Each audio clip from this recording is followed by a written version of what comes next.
Hello my CS executive family, कैसे हो आप सब। आई होप आपने स्टडी स्टार्ट कर दी होगी और नहीं भी कर दी है तो अब आपकी ये वेकअप कॉल है। देखो, इस वीडियो में हम 4 मंथ्स का जर्नल प्लानर डिस्कस करेंगे, ठीक है, for your CS executive exams, both groups, ठीक है, ओल्ड न्यू दोनों की बात करेंगे। तो इसमें बेसिकली अब जो टाइम रह गया है वो 4 मंथ्स रह गए हैं, ठीक है।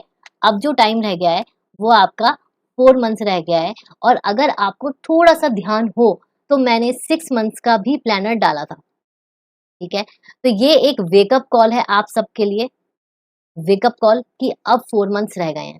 मतलब आप ये देखो, पहले 6 मंथ्स थे, अब 4 मंथ्स रह गए हैं। तो ये आपके लिए, सबके लिए एक वेकअप कॉल है कि 2 मंथ्स ऑलरेडी हंसी खुशी में निकल चुके हैं। अब आपको क्या करना है, अब आपको सीरियसली पढ़ाई स्टार्ट कर देनी है। और एक चीज और, अगर आप लोग अभी भी ये सोच रहे हो कि यार 25 अगस्त के बाद ही पढ़ेंगे, 25 दिन और हैं, तो बेटा उसको इस तरीके के सोचना बहुत बेकार चीज है, ठीक है। बहुत बड़ी गलती कर रहे हो। देखो, आप दो चीज कर सकते हो। अगर आपका कोई ऐसा ग्रुप है जो आप दिसंबर में देने ही वाले हो, तो आप उसकी पढ़ाई स्टार्ट कर दो। जो जिसका रिजल्ट, जिस ग्रुप का रिजल्ट आपका अवेटेड है, ठीक है, जिस भी ग्रुप का रिजल्ट अवेटेड है उसको आप साइड में रखो, पढ़ाई मत करो। लेकिन दूसरा जो सब्जेक्ट है जो आपको देना है उसकी पढ़ाई स्टार्ट कर दो। और अगर आपका एक ग्रुप क्लियर है और दूसरे का रिजल्ट अवेटेड है, तो स्टार्ट सर्चिंग योर ट्रेनिंग, ठीक है। अपनी ट्रेनिंग स्टार्ट कर दो, अपनी ट्रेनिंग सर्च करनी स्टार्ट कर दो एटलीस्ट, ठीक है। तो ये बहुत इंपॉर्टेंट चीज है। Do not waste your time like this, क्योंकि सीएस में वैसे ही टाइम बहुत लगता है। अगर आप एक एक दिन इस तरीके से वेस्ट करोगे तो बेटा बहुत टाइम वेस्ट हो जाएगा आपका, ठीक है। तो ये सीएस एग्जीक्यूटिव की old syllabus and new syllabus की आपकी स्ट्रैटेजीज है। तो स्टार्ट करते हैं। देखो, आपके 4 मंथ्स लेफ्ट हैं सिर्फ, ठीक है, 4.5 मंथ्स लेफ्ट हैं एक्चुअल में।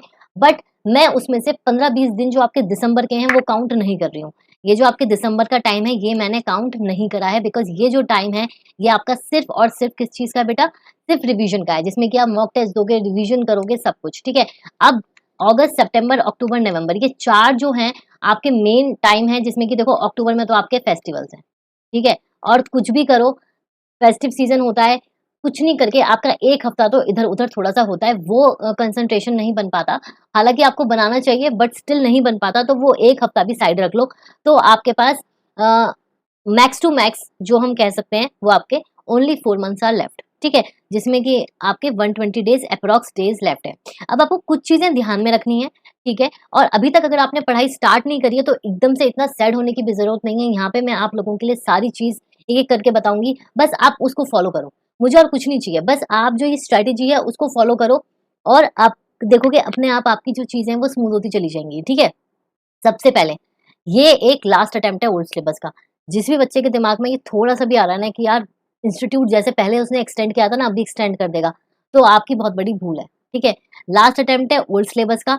आप अपना 1000% दो and keep your goal in front of you for 4 months. और गोल से मेरा क्या मतलब है, देखो, हर किसी के यहाँ ना कुछ ऐसे रिलेटिव्स या कुछ ना कुछ ऐसे लोग होते हैं जो आपको डिमोटिवेट करते हैं, ठीक है। आपने पक्का किसी ना किसी से अभी तक, अगर आपके मल्टीपल अटेम्प्ट हो चुके हैं, तो किसी ना किसी से पक्का ये सुना होगा कि यार तेरे बस की सीएस नहीं है, तू छोड़ दे। या कंपेयर करा होगा कि यार उसकी तो सीएस इतनी जल्दी होगी, तुझे इतना टाइम लग रहा है, ब्लाइंड ब्ला। तो इतनी चीजें जो होती है ना सीएस में, वो दिमाग खराब करने वाली होती है, ठीक है। कभी कोई कुछ कह रहा है, कुछ नेगेटिव बात कर रहा है, या आपको डिमोटिवेट कर रहा है। आपको क्या करना है, आपको सिर्फ और सिर्फ एक मोटिवेशनल कोट, जो भी आपको बहुत ज्यादा मोटिवेट करता है, वो आपको अपनी डेस्क के सामने रखना है, ताकि जब भी आपका पढ़ते पढ़ते मोमेंटम टूटे, या आपको ऐसा लगे कि यार मुझे नहीं पढ़ना, देखी जाएगी अगले अटेम्प्ट में, तो उसे देखकर आप मोटिवेट हो जाओ, ठीक है, और अपनी पढ़ाई कंटिन्यू करो। ये बहुत इंपॉर्टेंट एक नुस्खा समझ लो, ठीक है, रामबाण समझ लो, कि जब आप उन लोगों की चीज क्रिटिसाइज जो करते हैं उनको सुनोगे, या फिर अपने पेरेंट्स का जो होप है, जो ड्रीम्स है, उनको अपने माइंड में रखोगे, तो अपने आप आपका पढ़ने का मन करेगा, ठीक है। तो ये चीज जरूर करनी है। ऐसा कुछ लिखो, ठीक है, do something today that your future self will thank you, ठीक है। कुछ ऐसा करो जो फ्यूचर आपको बोले कि अच्छा उस टाइम अच्छा सा कर लिया, तो अभी पढ़ाई करो ताकि आपको सीएस डिग्री आ जाए जल्द से जल्द। ये 4 महीने तक अपने टेबल के सामने चिपका दो। Refer module for every subject. Refer module का मेरा मतलब है इंडेक्स, ठीक है, एंड क्वेश्चंस, ये जरूर आपको रेफर करना है। इफ नीड गाइडेंस, अगर फिर भी आपको गाइडेंस की जरूरत है, तो please do not hesitate and contact me on this, ठीक है। मेंटरशिप में बेसिकली मैं ओनली 20 स्टूडेंट्स लेती हूँ। जो मेरा एक बैच खत्म हो चुका है जुलाई का, उसमें मैंने 20 स्टूडेंट्स लिए हैं, और अब जो अगस्त से स्टार्ट होने वाला है, कल से स्टार्ट होने वाला है, तो मेंटरशिप जो है वो मेरी स्टार्ट हो रही है 1 अगस्त से, ठीक है। प्लीज जल्द से जल्द एनरोल करो ताकि आप 4 महीने में अच्छे से उसका यूटिलाइजेशन कर सको, बेनिफिट ले सको मेंटरशिप का, और अपने रिजल्ट को, अभी अगर आपका 30% है मतलब आपका फेल है, तो आप उसको 50% मतलब पास बना सकते हैं, ठीक है। तो प्लीज अगर आपको थोड़ी सी गाइडेंस की जरूरत है और लग रहा है कि नहीं यार मुझे गाइडेंस के बिना नहीं हो पाएगा, तो इस नंबर पे आप व्हाट्सएप कर सकते हो, ठीक है, और आपको रिवर्ट पक्का आएगा। नाउ अब हम बात करते हैं ओल्ड एंड न्यू सिलेबस की। आपको मंथली वाइज किस तरीके से अप्रोच रखनी है। Right approach is very important, ठीक है। गिव योर 100% और 1000% and this will be your last attempt in December for old syllabus, ठीक है। तो बेसिकली देखो हमारा जो सीन रहेगा, जर्नल प्लानर है, वैसे तो स्टूडेंट टू स्टूडेंट वेरी करता है बिकॉज हर बच्चा एक अलग तरीके से पढ़ता है, ठीक है। बट ये जर्नल अप्रोच है। हमको 2 महीने में, हमारे पास 4 मंथ्स है, 2 महीने में हमें एक ग्रुप कंप्लीट कर देना है, ठीक है। और इसमें आप देख रहे हो कि मैंने एफएसएम और सीएमए, जो कि आपका सीएएफएम है इन न्यू सिलेबस, वो मैंने अलग करके लिखा हुआ है, ठीक है। तो इसको भी आप इस तरीके से पढ़ सकते हो, कोई दिक्कत वाली बात नहीं है, बिकॉज ये आपको एग्जाम एक बार देना है, बट सब्जेक्ट दोनों आपके अलग अलग हैं, ठीक है। तो आपको सबसे पहले करना क्या है, कल अगस्त स्टार्ट हो रहा है, आपको सबसे पहले ये जो मैंने करा है ना, नंबरिंग करी है इसकी, हाईलाइट करेंगे, ये मैंने इस तरीके से करे हैं, यहाँ पे देखो। और इसकी पीडीएफ आपको मिल जाएगी मेरे टेलीग्राम चैनल पर, तो वहां जाके ज्वाइन कर लो, और टेलीग्राम चैनल पे ये पीडीएफ लेकर उसको प्रिंट कराकर अच्छे से आप इसको फॉलो कर सकते हो पूरे प्लानर को। देखो एक सेकंड, अब देखो ये आपका जीआईजीएल है, ठीक है। जीआईजीएल आपका किससे है, ब्राउन से। टैक्स है आपका येलो से। तो आपको सबसे पहले क्या करना है, आपको जीआईजीएल एंड टैक्स, ये दोनों सब्जेक्ट्स आपको फर्स्ट 15 डेज करने हैं, और आपको इस तरीके से प्लान करना है कि आपका 50% सिलेबस जो है दोनों सब्जेक्ट्स का, आप इसको कंप्लीट कर लो। आप आराम से इसमें आईडीटी, टैक्स में आईडीटी और जीआईजीएल में आप अपने अप्रोक्स 8 सब्जेक्ट्स बहुत प्यार से खत्म कर सकते हो in August itself. First to 15th you have a target of GIGL and tax, जिसमें कि आप GIGL में 8 चैप्टर्स का टारगेट रखो और टैक्स में आईडीटी का टारगेट रखो, ठीक है।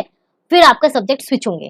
सब्जेक्ट स्विच होने के बाद हम करेंगे कंपनी लॉ एंड आपका एसबीसी, ठीक है। ये दोनों मैंने एक साथ इसीलिए लिए हैं जस्ट बिकॉज इन दोनों का जो सिलेबस है, जो सब्जेक्ट मैटर है, ठीक है, एक्ट है, वो सेम है, तो आपको पढ़ने में दिक्कत नहीं होगी, आप रिलेट करोगे और बल्कि आपकी अच्छी पढ़ाई होगी, ठीक है। तो ये आपको 50% कंप्लीट करना है।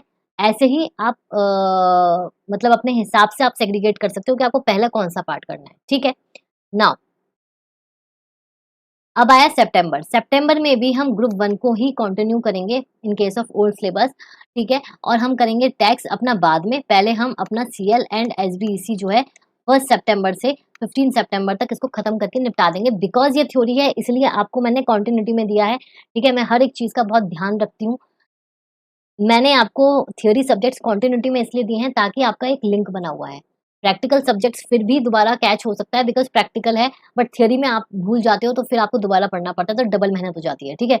तो इसीलिए आपको क्या करना है, आपको सबसे पहले अपनी कंपनी लॉ एसबीसी जो कंटिन्यू चल रहा है वो उसे कंप्लीट करना है, और फिर उसके बाद आपको जीआईजीएल एंड टैक्स आपको ऑल टुगेदर फिनिश कर देना है, ठीक है।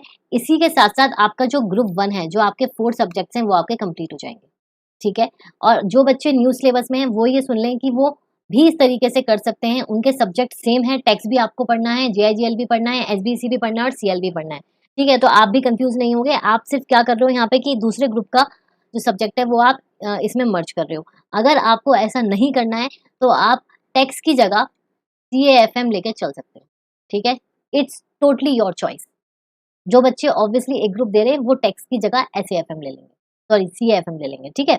9 अक्टूबर स्टार्ट हुआ। अक्टूबर में आप क्या करोगे, अक्टूबर में जो आपके रिमेनिंग ग्रुप हैं वो आप कंटिन्यू करोगे, और सबसे पहले आप क्या करोगे, आप करोगे एफएसएम साथ में एसएलसीएम। एसएलसीएम एंड एफएसएम आप पहले कंप्लीट करोगे, और उसके बाद आप सीएमए एंड ईबीसीएल कंप्लीट करोगे, ठीक है। अब एक चीज जो बहुत ही इंपॉर्टेंट चीज है वो आप लोग सुन लो मेरे से। जो बच्चे सिर्फ एक ग्रुप देने वाले हैं वो अपना जिस तरीके से ये चार्ट बना हुआ है उसको बस फ्लिप कर देना। अगर सपोज आप ग्रुप 2 पहले दे रहे हो, दिसंबर में पहले आप ग्रुप 2 दे रहे हो, जिस चीज के लिए आपके पास 1 मंथ है पूरा, सॉरी 4 मंथ्स हैं पूरे, तो आप इसको अगस्त में लेके स्टार्ट कर सकते हो, ठीक है। और आप बहुत प्यार से 20 डेज का टारगेट रख सकते हो कि आप एक सब्जेक्ट 20 डेज में टारगेट करके फिनिश करो, ठीक है। तो ये आपकी चॉइस है, मैंने आपको सिर्फ यहाँ पे एक अप्रोच बताई है कि आपको पढ़ना कैसे होता है, ठीक है। फिर उसके बाद नवंबर में आप अपना जो रिमेनिंग 50% सिलेबस है ऑफ ग्रुप 2 का वो कंप्लीट कर लोगे, और जो 20 के 20 दिन हैं वो पूरे बेटा आप लोगों के लिए किस चीज़ के रहेंगे, रिवीजन के रहेंगे, ठीक है। तो इस चीज़ को बिल्कुल मत भूलना, ये आपका पूरा का पूरा रिवीजन रहेगा, जितना रिवीजन करोगे उतने अच्छे से रिकॉल कर पाओगे अपने एग्जाम्स में, ठीक है। और भूलना मत, अगर आपको 1 टू 1 गाइडेंस चाहिए तो आप लोगों के लिए मैं अवेलेबल हूँ, ठीक है। आपको गाइड करने के लिए अवेलेबल हूँ for next 4 months.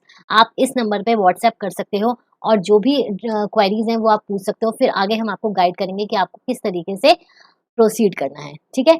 So all the very best. और इसी के साथ साथ एक इम्पॉर्टेंट इन्फॉर्मेशन, टेलीग्राम चैनल अगर अभी तक ज्वाइन नहीं किया है कर लो, क्योंकि उस पे जो भी रेलेवेंट जो आपके पीडीएफ नोट्स हैं, जो भी नोट्स हैं वो आपको मैं अपलोड करके दूंगी। और साथ ही में ये जो वीडियो है इसको लाइक करना, चैनल को सब्सक्राइब करना, विजनरी वीडियोस आने वाली हैं। और सबसे इम्पॉर्टेंट बात जो मैंने अभी तक नहीं बताई वो ये है कि 28 अगस्त से, यस 28 अगस्त से आपके कंपनी लॉ का जो रिवीजन बैच वो भी लाइव ऑन जूम स्टार्ट हो रहा है, ठीक है। इसकी इम्पोर्टेंट जो एक चीज है वो है मेरे सुपर 30 स्टूडेंट्स। सुपर 30 का मतलब है मैं अपने इस पर्टिकुलर बैच में, रिविजनरी बैच में सिर्फ और सिर्फ 30 स्टूडेंट्स एनरोल करूंगी, ठीक है। इसके पीछे एक बहुत बड़ा पर्पस है, वो भी आपको पता चल जाएगा। बेसिकली देखो पर्पस ऐसा कुछ नहीं है, बस ये है कि मैं चाहती हूँ कि मेरा रिजल्ट जो है 100% आए।